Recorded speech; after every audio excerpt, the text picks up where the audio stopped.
Hello, I'm Mark Filatow with Waterfront Wines Restaurant in downtown Kelowna. Today we're working with Ambrosia apples. Ambrosia apples are fantastic and they're great, well, with squash. So today I'm making a roasted ambrosia apple and roasted squash soup. In this recipe, the thing that takes the longest would be the roasting of the squash. So we're going to start off with that. This is a curry squash, locally grown, bright orange flesh, very dense, lots of great flavor and naturally sweet. So first thing we have to do, we have to scoop out the seeds. I've cut it in half. So I just take a spoon, go against the flesh, and get all that seed matter and pulp around it out. And no worries, just like that's great.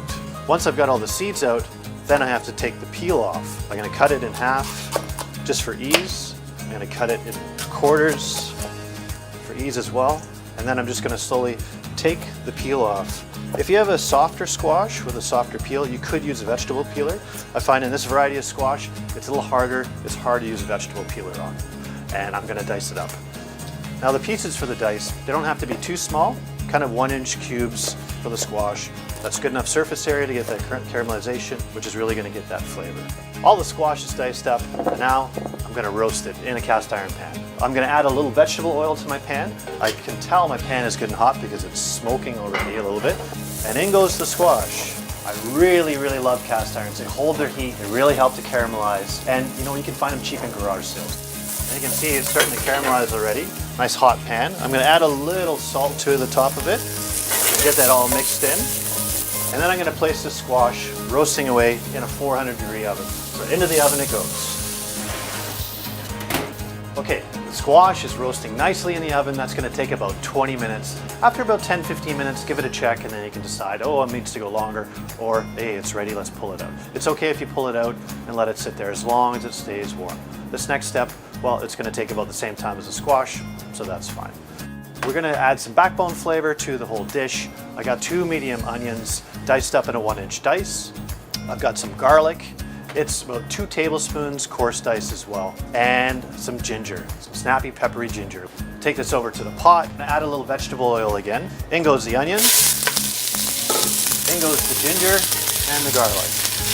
I'm stirring the onions, but I'm not going to stir them too much. They want a nice golden brown color, so don't stir it too much. So now I got the beautiful ambrosia apples. I'm going to take the peel off. They're pretty big, so I'm probably going to do about 3 of them, and then I'll dice it up. I'll dice it up into 1-inch cubes similar to the squash. I want to make sure that the onions and garlic and ginger is all nicely caramelized. Don't be scared with that golden brown color. That is flavor, but we got some nice caramelization. So we're almost ready to add the apple, but I'm going to add a little, this is the secret part, or not so secret part, I'm going to add some background spices. 2 tablespoons of coriander seed, and my secret ingredient, green cardamom, 2 tablespoons of cardamom, 1 tablespoon of cumin seeds, and then 2 tablespoons of fennel seeds as well. And I'm going to take these spices and I'm going to toast them with the onions in the pot, and they're going to bring out the wonderful oils and the flavors. The next stage, well, we're going to add the apple. So the spices are toasted, I can smell them, they're aromatic, that means that's working. And now I have all my diced apple, I'm going to add that to the pot. So I'm stirring the apple in, and I really want to get this apple cooked down. And I'm probably going to lower the heat just a tiny bit, but the whole point of this, we want that apple breaking down, because if it's just sitting there, it won't really develop the flavor and go into the base of the soup. Now we're going to check the squash and just give it a little test and see. It's soft all the way through. Check the biggest pieces because they're the slowest to cook. You can see the squash is caramelized lovely. Now we're going to check our apples. I can see that it's starting to cook down, and that's what we want. Give it a stir. It's looking really good. Everything's caramelized, lots of flavor. The apple's nice and soft all the way through. Now I'm going to add the stock part of it. We're using some water. So about 1.5 liters of water goes into the pot. See, it's coming to a boil instantly. That pot is nice and hot. I'm going to let that simmer for about 15 minutes. But I have a secret ingredient to add here. I'm going to add a little bit of whipping cream, about 1 cup of whipping cream. The natural fat in the whipping cream, well, that is a secret, adds the flavor. That fat absorbs all the flavors. So that's kind of the secret vehicle that gets the flavor all the way through to your spoon. Once you've added the cream, you don't have to stir it. It'll start simmering and it'll naturally emulsify and bring all those flavors together. So the apple mixture has been cooking for about 15 minutes. All those flavors are into the liquid. Now I'm going to strain that out and then puree it with the squash to make the soup. So I got a colander strainer.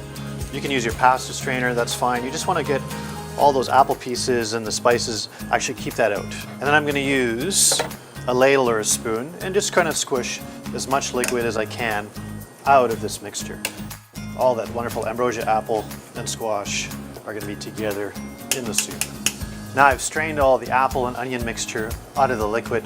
So I have my blender. Home blender's fine.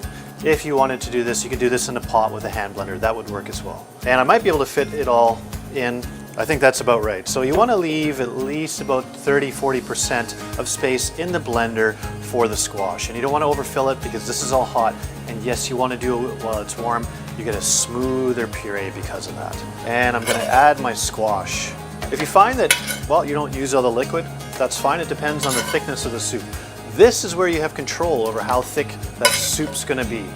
More squash makes it thicker, less squash makes it thinner. Rag on top, safety first, and start it off on a low speed, and then slowly increase the speed. You can see the color of the squash coming out. And I'm increasing the speed, and I know we're going to have a lovely squash and ambrosia apple soup. Slow it down. Ooh, that looks great. And here I'm going to pour it into another vessel. Now we're going to taste the soup for salt. Now it's tasting delicious, but I am going to add a little more salt. Just a pinch. I'm going to stir that in, and I think it's perfect. We're going to plate this up. And now we have our beautiful ambrosia apple and roasted squash soup. I really want you to try this at home. If you like it, vote for it. I think it's delicious. I hope you like it too. I can't resist it. I got a grilled cheese sandwich.